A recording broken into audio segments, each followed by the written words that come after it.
Y hacía tiempo ya que a Ricardo empezaban a cansarle aquellos amorios. Las largas paradas al pie de la reja pesábanle con el peso del deber, a desgana cumplido. No estaba de veras enamorado de Liduvina, y tal vez no lo había estado nunca. Aquello fue una ilusión ruidera, un aturdimiento de mozo que al enamorarse en principio de la mujer se prenda de la que primero le pone ojos de luz en su camino. Y luego, esos amores contrariaban su sino, bien manifiesto en señales de los cielos. Las palabras que el Evangelio le dijo aquella mañana cuando, después de haberse comulgado, lo abrió al azar de Dios, eran harto claras y no podían marrar. Ide y predicad la buena nueva por todas las naciones. Tenía que ser predicador del Evangelio, y para ello debía ordenarse sacerdote y, mejor aún, entrar en claustro de religion. Había nacido para apóstol de la palabra del Señor y no para padre de familia. Menos, para marido, y redondamente nada para novio.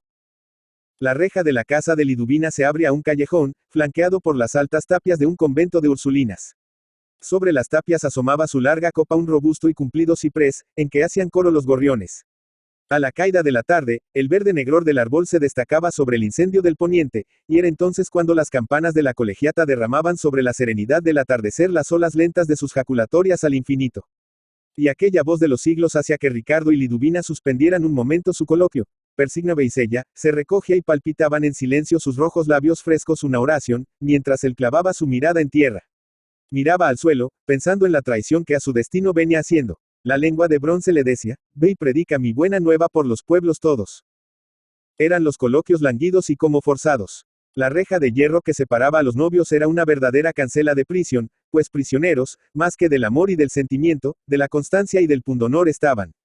Ya los ojos de Ricardo no bebían en sueños, como antaño, en las pupilas de Evano de Liduvina. Si tienes que hacer, por mí no lo dejes, le había dicho ella alguna vez. ¿Qué hacer? Yo no tengo, nena, más que hacer que el de mirarte, le responde a él. Y callaban un segundo, sintiendo la vacuidad de sus palabras. Su tema de coloquio era la murmuración casi siempre, sobre todo, acerca de las demás parejas de novios de la ciudad. Y alguna vez, Liduvina exhalaba embosadas quejas de la vida de su hogar, entre aquella pobre madre, casi paralítica y siempre silenciosa, y aquella hermana, corroída de envidia, y sin nombre alguno en la casa. De su padre no se acordaba, y muy poco de un hermanito, con quien jugaba como si fuese un muñeco, y que se le fue de entre las manos y los besos como se va un ensueño de madrugada. Retirábase Ricardo de la reja cada noche pensando más aunque aquel amor había muerto no bien nacido, pero volvía arrastrado por un poderoso imán. Llamábale la apacible y triste melancolía que del ámbito todo del callejón se exhalaba. El negro ciprés, las altas y agrietadas tapias del convento, los incendios de la puesta del sol, los conciertos de los gorriones, todo ello parecía formado para concordar con los grandes ojos negros de Liduvina y con las negras ondas de su cabellera. ¿Cuántas veces no contempló Ricardo los arreboles de la tarde reflejados en los cabellos de su novia? Y entonces tomaba algo de los rojores aquellos, algo también del canto de las campanas, que parecía, sonorizándola, espiritualizarla. Y pensaba el pobre esclavo del cortejo si no era Liduvina misma la buena nueva que se sentía llamado a predicar. Pero muy pronto veía en los rizos, donde morían los últimos rayos del sol, olas de un río negro, que lleva a quien a él se entrega a un mar de naufragio. Tenía que acabar con aquello, sin duda. Pero ¿cómo? ¿Cómo romper aquel hábito? ¿Cómo faltar a su palabra? ¿Cómo aparecer inconstante e ingrato? Adivinaba, sabía más bien, que ella estaba tan desengañada de aquel amor y tan cansada de él como el de ella. Y hasta se lo habían dicho en silencio el uno al otro, con los ojos, en un desmayo de la conversación, y sobre todo al mirarse después de la breve tregua de la oración del Ángeles. Pasabanse, sí, las tardes velando un muerto sentimiento, prisioneros del honor y del bien parecer. No, ellos no podían ser como otros a quienes tantas veces censuraran.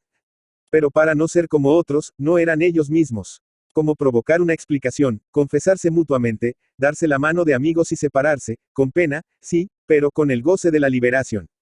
A él le esperaba el claustro. A ella, tal vez, el alma de hombre predestinada a ser el Rodrigón de su vida. Cavilando en su caso, dio Ricardo en una solución, a la par que ingeniosa muy sentimental. Los amorios se prolongaban. Hacía ya 5 años que venían con ellos, y aunque tanto él como ella tuviesen más que lo suficiente para poder vivir sin trabajar, la madre de ella y el padre de él no querían acceder a darles el consentimiento para que se casasen hasta que él concluyese su carrera, que por estudiarla a desabrimiento iba alargándose. Fingiría, pues, él, Ricardo, impaciencia y, a la vez, un reflorecimiento del primer amor, y le propondría la fuga. Ella, naturalmente, no lo habría de aceptar, lo rechazaría indignada, Y él, entonces, dueño de un pretexto para poder echarle en cara que no le quería con verdadera pasión, con dejación de prejuicios y de encogimientos, podría liberarse. Y si lo aceptaba, no era posible que aceptase la fuga Liduvina. Pero si la aceptaba, entonces, mejor aún, ese acto de desesperación, ese reto lanzado a la hipócrita conciencia de los esclavos todos del deber, haría resucitar el amor, si es que alguna vez lo tuvieron. Lo haría nacer, si es que nunca habito en medio de ellos dos. Sí, acaso fuese lo mejor que aceptara. Pero no podía ser, no lo aceptaría. Veladamente, con alusiones remotas y reticencias, había ya insinuado Ricardo a Liduvina lo de la escapatoria. Y ella pareció no haberlo entendido, o se hizo la desentendida, cuando menos. Que sentía de ello, aprovecharía aquel asidero para recobrar su libertad de enamorarse de nuevo y de veras. 2. Se respiraba en el casón de Liduvina el aburrimiento de una oscura tristeza. Había en el rincones mohosos, siempre en sombra, y de aquel moho parecía desprenderse para henchir toda la casa un hálito de pesadumbre. Cuando el viejo reloj de pesa sonaba arrastradamente las horas, diríase que la casa entera, bajo el peso de recuerdos de vacío, se quejaba. La madre de Liduvina arrastraba 2 veces al día un sillón desvencijado su pobre cuerpo tembloroso y decadente, y cruzaba de cuando en cuando por la penumbra de los corredores el ceño contraído de su otra hija. Las hermanas se hablaban muy poco. Tampoco hablaba mucho a su madre Liduvina, pero acariciábala con frecuencia con caricias que eran un antiguo hábito. Aquella pobre madre era como un pobre animal herido que vive en la penumbrosa bruma de un sueño de dolencias. No recordaba la pobre Liduvina haber vivido no más que el huidero ensueño de aquel muñequín vivo, 2 rientes ojos azules en medio de una corona de cabellos rubios. Entonces fue Ina, que es como su hermanito la llamaba. Después Liduvina, y a lo sumo Lidu, más por ahorro de tiempo y esfuerzo, aun siendo ellos tan chicos, que por cariño. Su niñez se borraba detrás de una tétrica procesión de días todos iguales y todos grises. No había más luz que la de sus amorios con Ricardo, y era luz de anochecer, moribunda, desde que brilló a sus ojos. Creyó en un principio, al declarársele Ricardo y aceptarlo ella por cortejo, que aquella tibieza de cariño era fuego incipiente, que aquella penumbra de afecto era luz de amanecer, de alba guiadora del sol, pero pronto vio que no había sino un rescoldo que se apagaba, un crepúsculo de tarde, portero de la noche. Sí, bien adivinaba y sentía ella que los amores duraderos y fuertes han de brotar como en el campo el amanecer, poco a poco, pero la vida de aquel su amor fue desde su nacimiento una agonía. Comparaba su amor al hermanito de los ojos azules y el cabello rubio. ¿Cómo lo acepto? Oh, vivía tan triste, tan sola. Empezó encontrando a Ricardo en la misa temprana del convento de las Ursulinas. Todas las mañanas se cruzaban sus miradas al salir a la calle. Alguna vez fue él quien le ofreció agua bendita, y un día fue a llevarle el rosario, que se había dejado olvidado en su reclinatorio. Y, por fin, una mañana, al salir de la misa y después de haberle ofrecido como otras veces el agua bendita de la persignación, le entregó una carta. Su mano temblaba al entregársela y sus mejillas se pusieron de grana. Al día siguiente no fue Liduvina a la misa de costumbre, tenía que pensar la contestación a la carta. Un novio, le había salido un novio, como decían sus pocas y raras compañeras. ¿Y qué novio? Le gustaba, era, sin duda, devoto, acaso para novio en demasia. No mal parecido, de buena familia, de excelente conducta. Tendría, además, en que entretenerse y un modo de matar la interminabilidad de sus días. Así no vería tanto el ceño de su hermana, así no tendría que sufrir el silencio de pobre animal herido de su madre. Y el amor. El amor vendría, el amor llega siempre cuando se le quiere, cuando se ama al amor y se le necesita. Pero pasaron días, semanas y aún meses, y no sentía las pisadas del amor sobre su pecho. ¿Cómo? Pues, seguía con su novio. Por la esperanza, y esperando con una desesperanza resignada y dulce, que un día, por milagro y piedad del Dios de los tristes, naciese entre ellos el amor. Pero el amor no venía. O es que le tenían en medio sin saberlo. Nos queremos. No nos queremos. ¿Qué es quererse? Tales eran las cavilaciones de Liduvina junto al silencio de su madre y al ceño de su hermana. Y seguía esperando. Pronto comprendió y sintió la triste que Ricardo estaba ya aburrido de ella, que era el hábito, que eran las tapias del convento, el ciprés, los gorriones, las puestas de sol y no ella lo que a su lado le llevaba.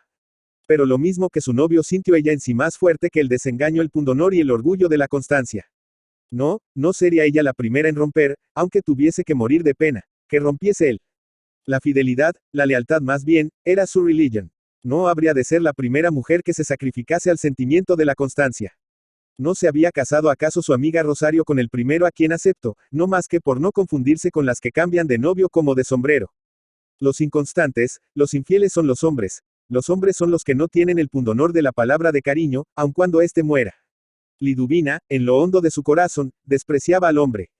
Despreciaba al hombre esperando al hombre celestial de sus ensueños, al varón fuerte cuya fortaleza es todo dulzura, al que le arrastrase como arrastra el agua poderosa del océano, abrazando por entero.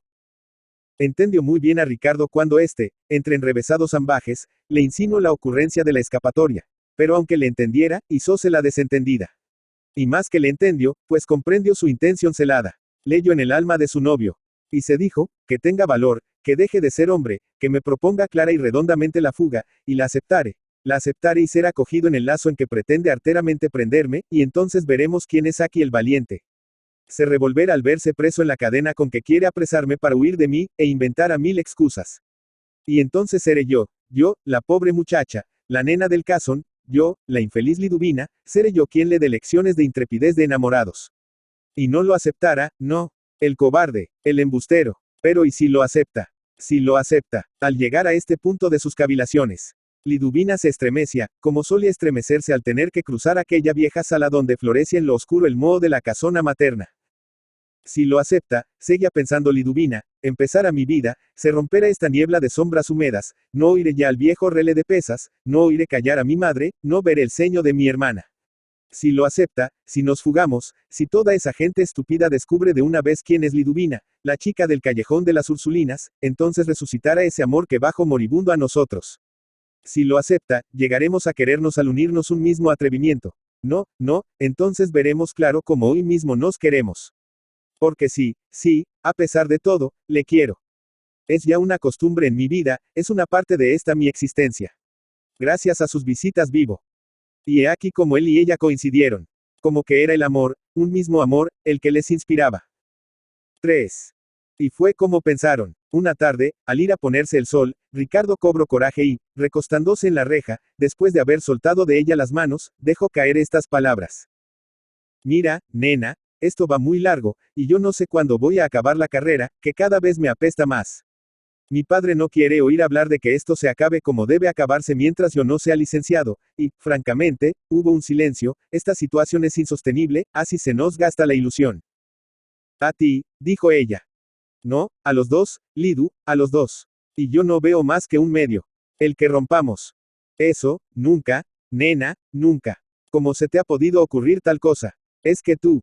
No, yo, no, Ricardo, era que leía tu pensamiento. Pues leíste mal, muy mal. Ahora, si es que tú. Yo, Ricardo, yo, contigo, a donde quieras y hasta donde quieras. ¿Sabes lo que dices, nena? Sí, sé lo que me digo, porque lo he pensado muy bien antes de decirlo. ¿De veras? Sí. Sí, de veras. ¿Y si te propusiese? Lo que me propongas. Que resuelta, Liduvina. Es que tú no me conoces, a pesar de las horas que pasamos juntos. Puede ser. No me conoces. Di, pues, eso a qué quieres darle tanta importancia. ¿Qué es ello? ¿Qué vas a proponerme con tanta preparación? Fugarnos. Pues me fugaría. Mira lo que dices, Liduvina. No, quien tiene que mirarlo eres tú. Escaparnos, Liduvina, escaparnos. Sí, Ricardo, te entiendo. Salir cada uno de nosotros de nuestra propia casa e irnos por ahí, no sé a dónde, los dos solos. A dar cuerda al amor. ¿Y tú? Yo, Ricardo, cuando tú lo digas. Se siguió un silencio. Acostábase el sol entre sabanas de grana. El ciprés, más ennegrecido aún, parecía una advertencia. Las campanas de la colegiata dejaron caer el ángeles. Liduvina se persignó como todos los días a aquella hora y palpitaron sus labios. Tenía cogidas sendas rejas entre sus manos, y las apretaba mientras su seno palpitaba contra los hierros. Ricardo miró al suelo y susurró en su interior, ve y predica la buena nueva a los pueblos todos. Fue penoso el reanudar del coloquio. Ricardo parecía haber olvidado lo último que dijera, y ella no se lo recordaba tampoco. Algo fatal pesaba sobre ellos. La despedida fue triste. Y pasaron días, sin que él volviese a mentar lo de la fuga, hasta que llegó uno en que ella, después de un silencio, le dijo. Y bien, Ricardo, de aquello, ¿qué? ¿De qué, Liduvina? De aquello, ¿qué? ¿No te acuerdas ya? Como no hables más claro. Eres tú, Ricardo, tú, el que tiene que pensar y recordar más claro. No te entiendo, nena. Y bien que me entiendes.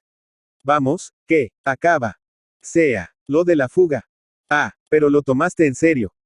Entonces es que tú, Ricardo, tú tomas en broma nuestro amor. El amor es una cosa. Sí, y la cobardía, el miedo al que dirán, otra. Al fin, hombre, si es por eso. ¿Qué? Cuando quieras. Yo, ahora mismo, así como así me pesa ya esta casa. Es por eso. No, es por ti, Ricardo. Y luego, recapacitando, añadió. Y por mí, y por nuestro amor, no podemos seguir de esta manera. Cambiaron una mirada de profunda comprensión mutua. Y desde aquel día empezaron a concertar la fuga. Y este concierto, esta trama para una aventura romántica y con su prestigio de pecaminosa, les animaba las tardes y parecía dar aliento y alas a su amor. Permitíales, además, despreciar a las otras parejas de novios, pobres doctrinos de la rutina amorosa, que no habían caído en la cuenta de la misteriosa virtud reparadora de una fuga, de un rapto de común acuerdo. Ricardo sentíase vencido y aún humillado. Aquella mujer había sido más fuerte que él. Le cobró admiración, tal vez a costa del cariño. Sí, por lo menos, creía él.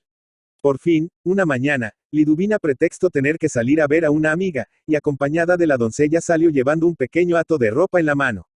A los no muchos pasos de haber salido, encontraron un coche parado, que dejaron atrás. Pero de pronto, Liduvina, volviéndose a la criada, le dijo, espera un poco, me olvidé una cosa, vengo enseguida. Volvióse, entró en el coche y este partió. Cuando la doncella, harta de esperar, se volvió a casa por su señorita, se encontró con que no había vuelto. El coche fue, a toda marcha, a la estación de un pueblecillo próximo. En el trayecto, Ricardo y Liduvina, cogidos de las manos, callaban, mirando al campo.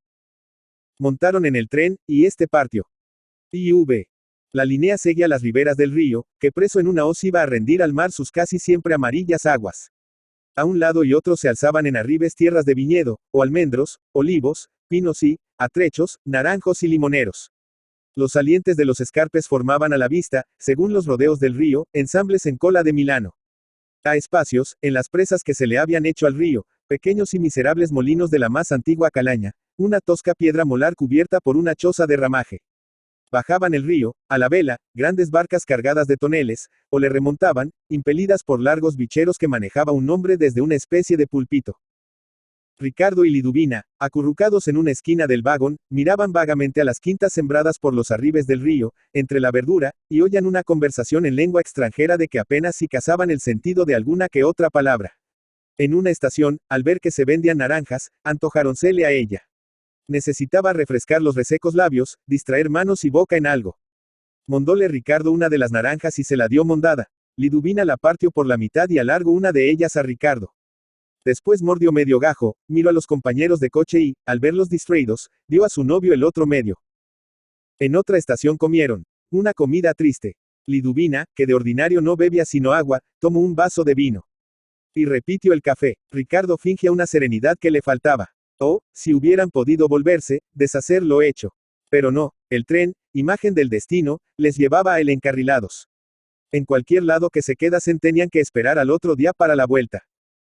Gracias a Dios, exclamó ella cuando hubieron llegado a la estación de su destino. Llegaron al hotel, pidieron cuarto y encerraronse entre sus tristes paredes. A la mañana siguiente se levantaron mucho más temprano que habían pensado la víspera. Parece abrumarles una enorme pesadumbre fatal. En sus ojos flotaba la sombra del supremo desencanto. Los besos eran inútiles llamadas. Creían haber sacrificado el amor a un sentimiento menos puro. Ricardo rumiaba el ide y predicad la buena nueva. Por la mente de Liduvina cruzaban el silencio de su madre, el ceño de su hermana y, sobre todo, el ciprés del convento. Echaba de menos la tristeza penumbrosa que hasta entonces la había envuelto. Era aquello el amor. Era un sentimiento de estupor el que les embargaba. Cuando creían que con aquella resolución románticamente heroica habíanse de encontrar en una cima soleada, toda luz y aire libres, encontrábanse al pie de una fragosa y escarpada cuesta. Aquello no era ni aun la cumbre de un calvario, era el arranque de una vía de la amargura. Ahora era cuando, en vez de acabar, empezaba el sendero, sembrado de abrojos y zarzales, de su pasión. Aquella noche era la coronación de las otras noches plácidas y melancólicas de la reja, era el comienzo de una vida. Y así les pesaba, como pesa el comienzo de la ascensión a una montaña cuya cresta se pierde entre las nubes. Sentíanse, además, avergonzados, sin saber de qué. El desayuno fue de inquietud. Ella apenas quiso probar nada. Le mandó a él que saliese del cuarto para vestirse sin que la viera. Y se lavó, jabonó y fregoteó la cara con verdadero frenesí, casi hasta hacerse sangre. ¿Qué? ¿Acabaste? Preguntó él desde afuera. No. Espera aún un poco. Se arrodilló junto a la cama y rezó un instante como nunca había rezado, pero sin palabras. Se entregó en brazos de la providencia. Después abrió la puerta a su novio. Novio, como le llamaría en adelante. Salieron de bracete, sin rumbo, a callejear. El corazón de ella palpitaba contra el brazo derecho de él, que se atusaba nerviosamente las guías del bigote. Miraban a todos con recelo, por si topaban con alguna cara conocida. Caminaban de sobresalto en sobresalto, pero todo menos volver todavía al hotel. No, no, aquel cuarto frío, de muebles desconchados, de estuco lleno de grietas, aquel cuarto donde cada noche dormía un desconocido diferente, les repelía. Su único consuelo era verse envuelto en los ecos mimosos de una lengua casi extranjera. Alguna mujer del pueblo, de aire agitanado, de andares languidos, que se les cruzaba en el camino arrastrando sus chancletas o descalza, les miraba con una cierta curiosidad soñolienta. Otras veces era un carro con unos bueyecitos rubios bajo un gran yugo de alcornoque, lleno de talla, que recordaba los de la portada de la colegiata de su ciudad. Sentían ganas de un supremo desahogo del sentimiento, pero en ciudad ajena, donde desahogar el corazón. ¿Qué hay en ella que nos pueda hacer hogar? Al pasar junto a una iglesia, sintió Ricardo en su brazo que el seno palpitante de Liduvina le empujaba. Entraron. Tomó ella agua bendita con las yemas del índice y el corazón de su mano derecha, y se la dio a él, mirándole con turbios ojos a los ojos turbios. Quedaronse cerca de la puerta, él sentado en un banco, contra la pared, en lo oscuro, y ella se arrodilló delante de él, apoyó los codos en el banco de delante y acostó la cara en las palmas de las manos. En el templo no había sino una pobre mujer, casi anciana, con un pañuelo echado sobre la cabeza, que recorría de rodillas el Vía Crucis. Adelantando alternativamente las rodillas bajo un vientre enorme, que le temblaba, iba, con su rosario en la mano, dando la vuelta al templo, de altar en altar. En el mayor se alzaban en gradería de pirámide las luces del Santísimo. El silencio casaba con la sombra. De pronto, sintió Ricardo los sollozos contenidos de Liduvina. La oyó llorar. Y a él se le rompió también la represa del llanto. Arrodillóse junto a su novia, y así, tocándose, lloraron en común la muerte de la ilusión. Cuando salieron a la calle parecía todo más sereno, a la vez que más triste. Lo que hemos hecho, Liduvina. Se atrevió a empezar él. Y ella continuó. Sí, Ricardo, nos hemos equivocado. Es que esto no tiene ya remedio.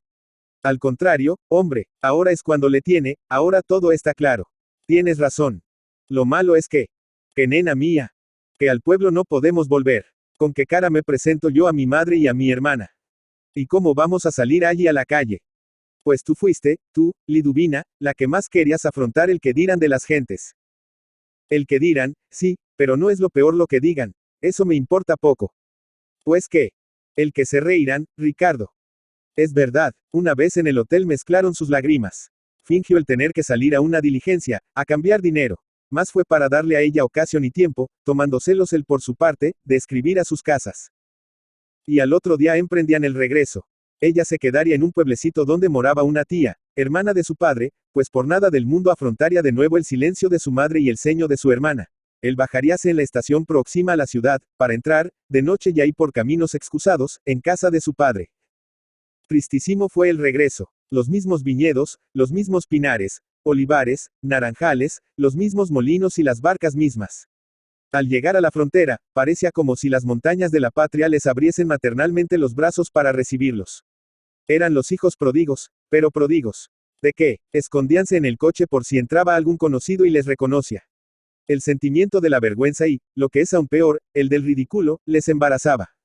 Porque aquello había sido ridículo, completamente ridículo, una chiquillada que no se perdonaban. Al llegar a la estación del pueblecillo en que moraba la tía de Liduvina, viola esta que le esperaba. Estrechó convulsivamente la mano de Ricardo. Te escribiré, querido, le dijo, y salió. Él se acurrucó más aún en su asiento para no ser visto. Vamos, mujer, vamos, parece mentira, le dijo a Liduvina su tía, y la encerró cuanto antes pudo en un coche, que partió al instante. Y una vez solas en el coche las dos, se limitó a decirle su tía, francamente, no te creía tan chiquilla. Si hubiera vivido tu padre, mi hermano, de seguro que no habría ocurrido esto. Pero allí, con aquellas, vaya, chiquilla, vaya. Liduvina callaba, mirando al cielo. Ricardo se quedó mirando como el coche se perdía tras la cuchilla de una loma, sobre la que asomaba la espadaña de la iglesia del lugarejo. Llegó él a la estación anterior a la ciudad, y a la caída de la tarde emprendió a pie la vuelta a casa. El sol se ponía tras la torre de la colegiata, en un cielo limpio de nubes. Las campanas lanzaron la oración, descubrióse Ricardo y rezó, repitiendo hasta 3 veces y no nos dejes caer en la tentación.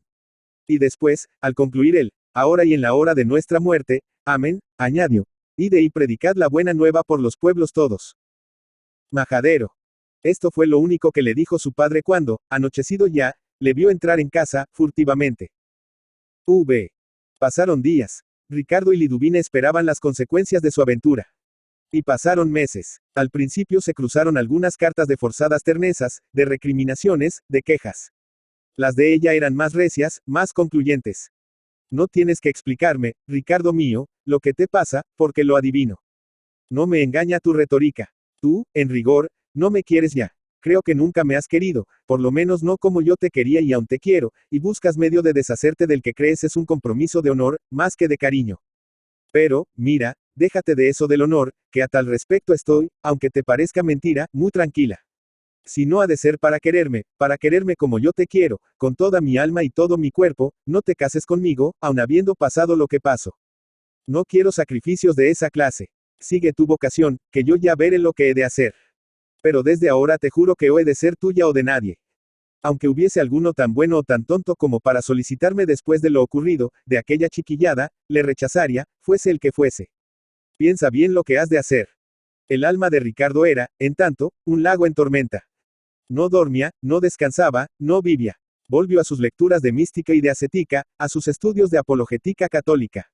Redobló y aumentó sus devociones, y dio en algunas supersticiones. Otras veces antojábasele que, al dar la última campanada de las 6, al llegar al crucero que hacían 2 calles, se moriría de repente. Preocupábale el problema de su destino. Todo aquel largo cortejo de Amorio, aquella escapada ridícula, había sido obra del demonio para estorbar el cumplimiento del destino que Dios mismo, por el azar del Evangelio abierto, le había prescrito. Pero y Liduvina, no había ya otro destino ligado al suyo. No estaban ya sus 2 vidas indisolublemente unidas. Y no está escrito que no desate el hombre lo que Dios mismo atara. Pero, ¿no había acaso otras almas ligadas a eterno con la suya, otras almas cuya salud suprema dependía de que él fuese a predicar por los pueblos la buena nueva? ¿O es que no podía predicarla llevándose consigo a ella, a Liduvina? ¿Es que el mandamiento implicaba necesariamente que renunciase a reparar lo que debía por ley de honor ser reparado? Por otra parte, casarse sin cariño. Aunque dicen que baja luego, el trato, la convivencia, la necesidad, el quererse. Pero no, la experiencia de aquellos 2 días, en la ciudad casi extranjera, bastaba. Y Ricardo creía ver a la pobre anciana de enorme vientre tembloroso que recorría de rodillas el Vía Crucis. Y el destino de ella, de Liduvina, no quedaría de todos modos ligado al suyo. No fue aquella fuga, que preparó el demonio, aprovechada por Dios para mostrar a uno y otro, a él y a ella, cuáles eran sus sendos verdaderos destinos. Lo que menos podía soportar Ricardo era la actitud que su padre adoptó para con él después de la aventura. Majadero, más que majadero, le decía, me has puesto en ridículo, sí, en ridículo. Y te has puesto en ridículo tú. Tenías más que haberme dicho lo que pensabais. Ahora creerán que soy yo un padre tirano, que contrariaba los amores de mi hijo. Majadero, más que majadero. Que no la dejaba su madre. Tenías más que haberla depositado. Me has puesto en ridículo y os habéis puesto en él. Y, en efecto, tanto sentía Ricardo que aquella fuga habíale puesto en ridículo, que acabó por ausentarse de su ciudad natal, a otra lejana, a casa de unos tíos. Y en esta ciudad, una ciudad murada, donde el alma tenía que crecer hacia el cielo, se hundió más y más en su misticismo. Las horas se le pasaban en el soto de piedra del misterioso ábside de la catedral. Y allí se soñaba apóstol, profeta de una nueva edad de fe y de heroísmos. Otro Pablo, otro Agustín, otro Bernardo, otro Vicente, arrastrando tras de sí a las muchedumbres sedientas de adoración y de consuelo, muchedumbres de hombres y de mujeres, y entre estas a Liduvina. Se soñaba en los altares, y leía de antemano la piadosa leyenda que de su vida escribiría algún estático varón y el papel que en ella había de hacer su Liduvina.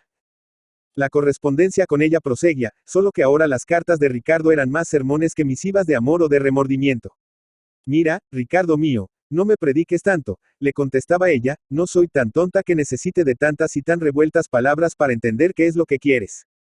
Por 100ª vez te diré que no quiero ser estorbo al cumplimiento del que crees ser tu destino. Yo, por mi parte, sé ya lo que hacer en cada caso, y te diré una vez más que o tuya o de ningún otro hombre. Terribles desgarrones del alma le costó a Ricardo escribir a Liduvina la carta de despedida. Pero creyendo hacerse fuerte y sobreponerse a sí mismo, una mañana, después de haberse devotamente comulgado, se la escribió. Y fue luego tan cobarde, tan vil, que no atreviéndose a leer la contestación de ella, la quemó sin abrirla.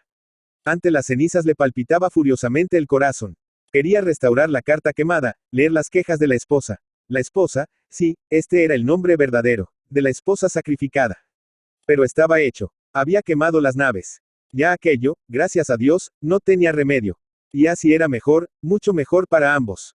Entre ellos subsistiría siempre, aun cuando no se viesen. Aun cuando no volviesen a cruzarse ni la mirada, ni la palabra, ni el escrito, aun cuando no volvieran a saber el uno del otro, un matrimonio espiritual.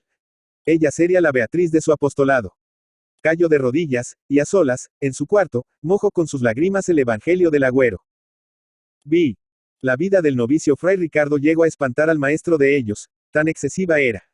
Entregabéis con un ardor insano a la oración, a la penitencia, al recogimiento y, sobre todo, al estudio. No, no era natural aquello. Parecía más obra de desesperación diabólica que no de dulce confianza en la gracia de Dios y en los méritos de su Hijo humanado. Diríase que buscaba ansiosamente sugerirse una vocación que no sentía, o arrancar algo de manos del Todopoderoso. El cielo padece fuerza, dicen las Escrituras. Pero las violencias de Fray Ricardo no llevaban sello de unción evangélica. Las penitencias eran para rescatar su aventura de amor profano. Decíase que un matrimonio en que se entra por el pecado nunca puede ser fecundo en bienes espirituales. Rezaba por Liduvina y por su destino, que creía indisolublemente ligado al suyo.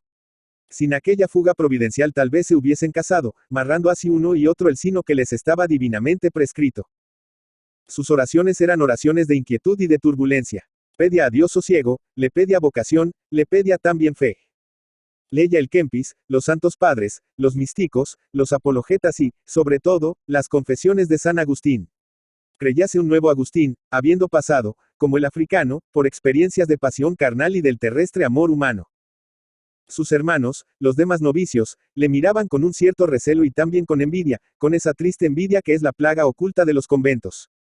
Parecíales que Fray Ricardo buscaba singularizarse, y que en su interior los menospreciaba. Lo cual era cierto. Tenía que violentarse para soportar la candida simplicidad, la satisfecha ramplonería de sus compañeros de noviciado, la incomprensión y la tosquedad de no pocos de ellos.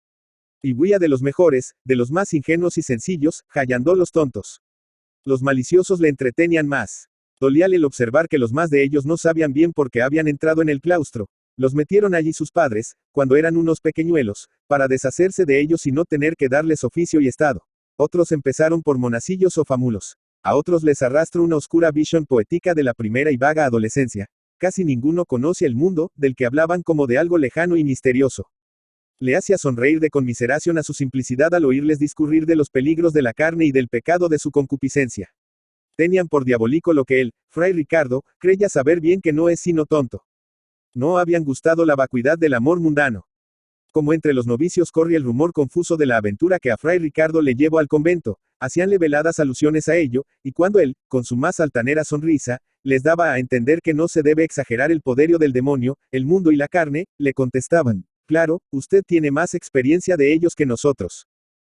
Lo que halagaba su vanidad. Pero las alusiones más directas a sus amores y su fuga con Liduvina le irritaban. Creía que ni las altas tapias del convento ni la simplicidad de sus hermanos de claustro eran barreras bastantes contra el ridículo en que en su ciudad natal se sintió envuelto. Al maestro de novicios no acababan de convencerle los ardores de Fray Ricardo. Hablando con el padre prior, le decía: créame, padre, no acabo de ver claro en este Fray Ricardo. Entro demasiado hecho y con malos resabios. Siempre oculta algo, no es de los que se entregan. Trata de singularizarse, se cree superior a los demás y desdeña a sus compañeros. Le molesta más la simplicidad virtuosa que el ingenio maligno. A llegarlo a confesarme que cree a los tontos peores que los malos. Le entusiasman los santos más singulares y más rigurosos, pero no creo que sea para imitarlos. Es más bien, me parece, por literatura. La vida de nuestro hermano el beato Enrique Susón hace sus delicias, pero me temo que no es sino para convertirla en materia oratoria. En materia oratoria la vida de Susón, exclamó el padre prior, que pasaba por un gran orador en la orden de ellos. Sí, nuestro Fray Ricardo se siente orador, y su vocación no es sino vocación oratoria. Y de oratoria sagrada, que es la que estima más apropiada la índole de sus talentos. Sueña con los tiempos oratorios de un Savonarola, de un Monsabre, de un Lacordaire. ¿Quién sabe, acaso más? Esa revelación evangélica que cuenta haber tenido, la del, id y predicad la buena nueva, le atrae, no por la buena nueva, ni por el evangelio mismo, sino por la predicación. Padre Pedro, exclamó el padre prior, reconventivamente. Ay, padre Luis, mire que soy perro viejo en mi oficio. Que han pasado ya muchos novicios por mí. Que tuve siempre cierta afición, acaso excesiva, a estos estudios psicológicos. Esto me huele a... Sí, lo entiendo, padre prior, pero, créame, algo sé de vocaciones. Y la de este mozo, Dios quiera que me engañe, pero me parece que no es vocación de religioso, sino de predicador. ¿Y acaso de algo más? ¿Cómo? ¿Cómo? Padre maestro, ¿qué es eso? ¿Qué quiere decir? Vocación. Vamos. De obispo. ¿Lo cree usted? Que sí lo creo. Este mozo es en el fondo egoísta. ¿Acaso hizo lo que hizo con? Pues, con la pobre muchacha aquella a la que engaño, ¿acaso eso no fue sino egoísmo? Después de aquel desengaño, o lo que fuese, se nos vino acá un poco por romanticismo y otro poco por deseo de lucirse. Lucirse de fraile, exclamó el padre prior, soltando la más franca de las risas, que hizo ver su hermosa dentadura. Lucirse de fraile. Alabado sea Dios. ¿Qué cosas se le ocurren, padre Pedro? Sí, lucirse de fraile he dicho, y no me retracto. Usted, padre Luis, y yo no nos lucimos, pero en los tiempos que corren, y para caracteres como el de nuestro novicio fray Ricardo, el hacerse fraile es algo así como un desafío al mundo y como una de las más románticas singularidades. Además, la ambición. Ambición. Ambición, sí, hay puestos, hay honores, hay glorias que desde aquí, desde el convento, mejor que desde otro sitio cualquiera, se alcanzan. Y yo creo que este mozo tiene puesta su mira muy alto. No hablemos de esto. Y luego no será el primero a quien la vocación teatral, obrando sobre ciertos desengaños y sobre un fondo de religiosidad, no lo niego, como he de negarlo, le haya llevado al claustro.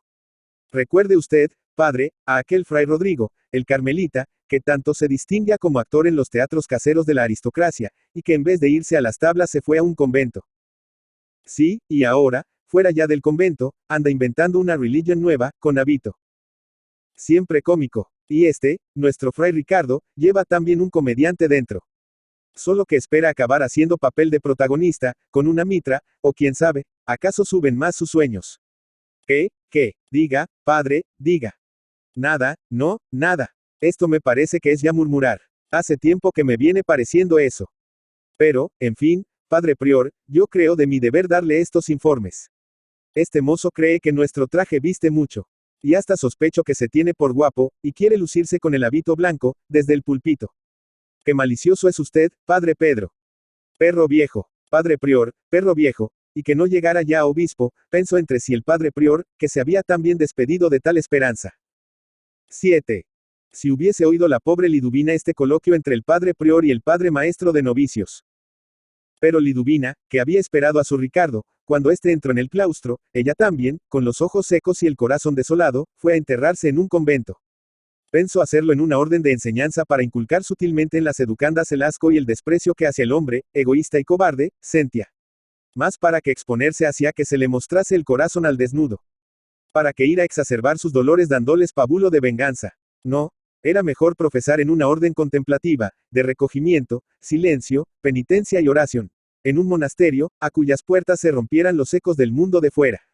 Allí se enterraría en vida, a esperar a la muerte, a la justicia eterna y al amor que sacia.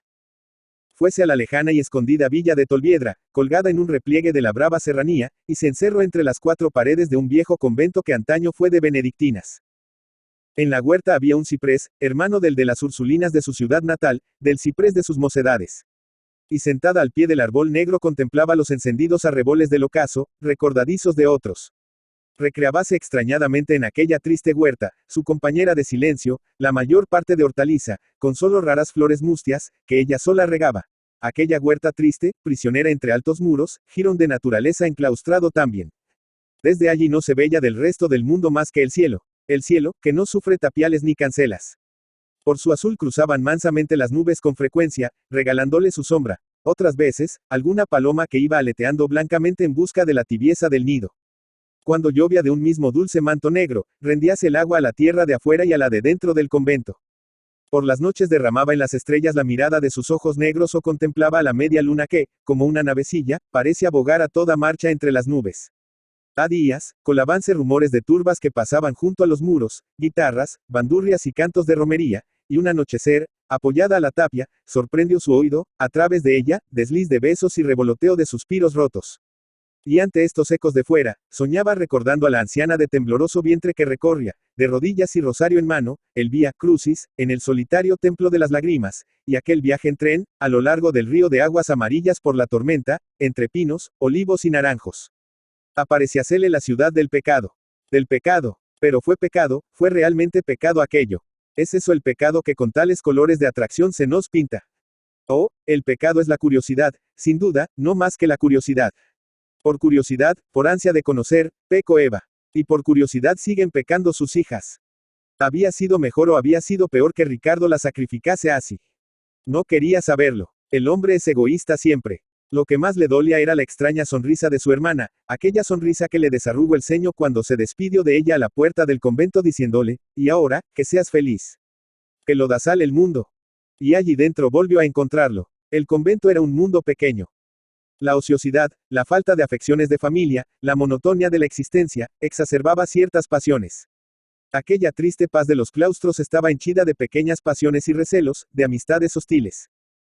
Una vez al año pasaba por la calle a que daban las rejas del convento una procesión de niños, y en ese día, las hermanas y las madres, pobrecillas, se asomaban a la reja a verlos pasar, a echarles flores deshojadas, que fingían ir al santo. De seguro que si les anuncian que iba a entrar en la ciudad don Juan Tenorio Redivivo, no se inquietan tanto en ir a verlo. Tenía cada una en su celda su niñito Jesús, un lindo muñeco al que vestía y desnudaba y adornaba. Poníanle flores, le besaban, sobre todo a hurtadillas. Alguna lo besaba sobre sus rodillas como a un niño de verdad. Rodeabanles de flores. Una vez que un fotógrafo entró, con permiso del obispo, a sacar la vista de un arco románico que daba sobre el jardín, acudieron las monjas, cada una con su niño Jesús, para que le sacase el retrato. Quítate ahí, decía una a otra, el mío es más lindo, mira qué ojos tiene. Liduvina miraba en silencio y con el corazón oprimido aquella rivalidad ingenua de madres marradas. Y ella que pudo tener un hijo, pero un hijo verdadero, un hijo vivo, un hijo de carne. Oh, ¿por qué? Porque fue estéril aquella escapatoria. Ah, sí, estéril como fue, resultaba ridícula. Tenía razón Ricardo. Pero si hubiese florecido, no. Si hubiese fructificado en un niño, en un hijo del amor. Entonces, pensaba Liduvina, el amor habría renacido, no, se hubiese mostrado. Porque ellos se querían sí, se querían, aunque el egoísmo, la vanidad de Ricardo se empeñase en no reconocerlo. Si hubiesen tenido un hijo, Ricardo no la habría sacrificado a aquella vocación. ¿Vocación de qué? Ah, si la pobre Liduvina hubiese oído al padre maestro de novicios. Y pasaba por su mente la visión radiosa de aquel hermanito de rientes ojos azules, en medio de la corona de cabellos de oro. Y se oía llamar de ala, de muy lejos, de las lontananzas íntimas de sus recuerdos de mocedad primera. Ina. Ina, Ina. Que pronto se fue Ina con aquel ensueño fugitivo de madrugada. Que pronto se fue también la nena de Ricardo. Gracias a Dios que acabaría de irse del todo tan bien pronto. ¿A dónde? A un mundo sin tanto lodo y tanta falsia, sin silencio de madre, sin ceño de hermana, sin egoísmo de novio, sin envidias de compañeras. Más de una vez, tendida la pobre hermana Liduvina al pie de una imagen de la Virgen Madre, le decía, madre, madre. ¿Por qué no conseguiste del Padre de tu Hijo, de nuestro Señor Todopoderoso, que mi Ricardo me hubiese hecho madre? Pero no, no, perdóname. Y se anegaba en lágrimas, queriendo resignarse al ya irrevocable destierro del convento. En él nutría su tristeza, aquella incurable tristeza que le acompañaría hasta el borde mismo de la tumba. Y heríale por eso profundamente la infantil alegría de sus hermanas de claustro, que por haber leído en libros místicos que el verdadero santo es alegre, fingían un regocijo ruidoso y pueril de risotadas y palmoteos. Era durante las fiestas de Navidad, las del Dios Niño, cuando esta boba alegría, casi de precepto, se daba más libre curso. Era entonces, en la huerta, bailes, entre risas locas y repiqueteo de panderetas. Vamos, hermana Liduvina, no baila. Y ella respondía. No, soy muy débil de piernas. Respetaban su tristeza, adivinando, si es que no sabiendo algo, de su origen. Y seguían su jolgorio, exclamando alguna de vez en cuando, ¡ay, Jesús mío bendito! ¡Qué contenta vivo! Y a esto llamaban vivir alegre, con la alegría de la santidad. Y así se le iban los días, todos iguales y todos grises. No olvidaba rezar por Ricardo, para que Dios le iluminase y le perdonase. 8. La fama de Fray Ricardo como predicador se extendía ya por la nación toda. Decíase que había renovado los tiempos de oro de la oratoria sagrada española. Era la suya, a la vez que recogida, caliente. El gesto sobrio, la entonación pausada, la exposición metódica y clara, pero por dentro un caudal de fuego contenido. Su unción era una unción inquietadora. Algunos de los que le oían razonar le achacaban falta de pasión, porque hay majaderos que no saben que nada hay más razonador que la pasión misma. Sus antítesis y paradojas parecían a otros frutos de ingenio, sin advertir que, como en San Agustín el africano, eran en Fray Ricardo las antítesis y paradojas diamantes, duros y, ecos, forjados en fragua de abrasadoras pasiones. Como de ordinario sus sermones eran libres de hojarasca, le llamaban frío, confundiendo la frialdad con la sequedad.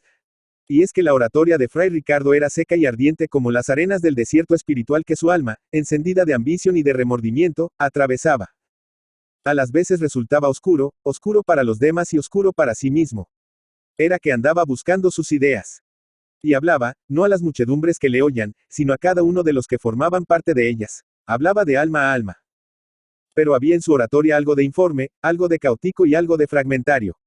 Y nada, absolutamente nada de abogacia en ella. Pocos, muy pocos silogismos, parábolas, metáforas y paradojas como en el Evangelio, y transiciones bruscas, verdaderos saltos.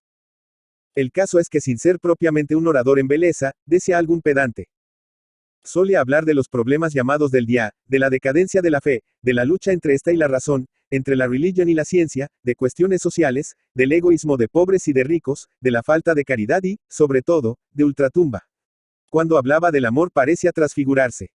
Indicábasele ya para obispo. Pero, a pesar de su fama toda, a pesar de que su conducta era intachable, algo extraño pesaba sobre él. No acababa de hacerse simpático a los que le trataban, no acababa de ganarse el corazón de las muchedumbres que le oían embelesadas. Las mujeres, sobre todo, sentían al World algo que a la vez que las fascinaba, subyugándolas, hacia que ante él temblasen.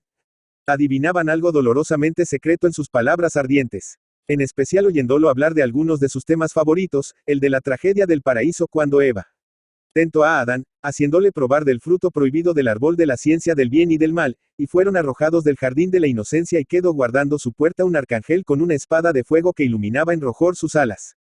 O la tragedia de Sansón y Dalila. Y es que en sus palabras casi nunca había consuelo, sino dolorosas ansias. Y algo de rudo y de desesperado. Alguna vez, es cierto, su voz lloraba y como si suplicase compasión de sus oyentes. Sentíase entonces el forcejeo de un alma presa descoyuntándose en contorsiones para romper sus ligaduras. Pero al punto se recogía y como contrayase, y entonces eran sus conminaciones más ásperas, sus profecias más recias. Aquel predicador tormentoso no era para nuestras pobres almas heridas, que van al templo en busca de bismas narcóticas y no de irritadores cauterios. Y no era querido, no era querido. En vano alguna vez trataba de ablandarse. El adusto profeta estaba condenado a la soledad. Y él, a solas, sintiéndose solo, se decía, sí, es el castigo de Dios por haber dejado a Liduvina, por haberla sacrificado a mi ambición. Sí, ahora lo veo claro. Cree que una mujer, una familia, serían peso y estorbo a mis ensueños de gloria. Aunque estaba solo cerraba los ojos, porque no quería ver, en lontananza, la sombra de una tiara. No soy sino un egoísta, proseguía diciéndose, un egoísta. He buscado el escenario que mejor se adapta a mis facultades histriónicas. No he pensado más que en mí.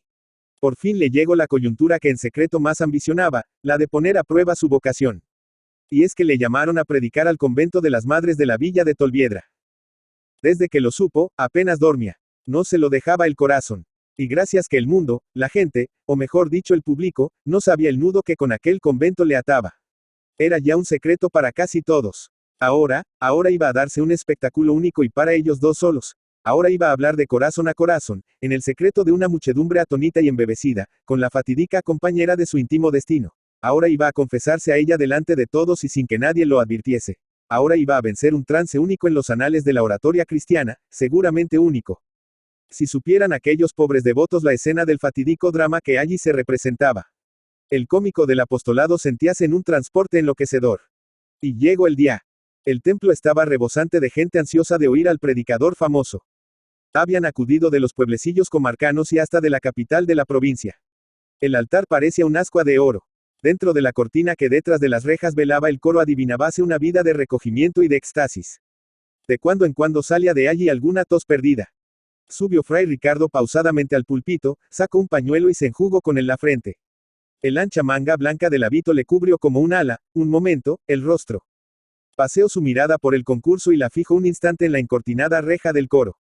Se arrodilló a rezar la salutación angélica, apoyando la frente en las dos manos, cogidas al antepecho del púlpito. La tonsura brillaba a la luz de los cirios del altar. Levantóse. Sonaron algunas toses aisladas. Rumor de faldas. Quedó todo luego en un silencio vivo. Algo desusado le ocurre al predicador. Titubeaba, se repetía, deteníase a las veces, no logrando ocultar un extraño desasosiego. Pero fue poco a poco adueñándose de sí mismo, se le afirmó la voz y el gesto y empezó a rodar su palabra como un río de fuego sin llamas. Los devotos oyentes contenían la respiración. Puro ambiente de trágico misterio en el recinto del templo.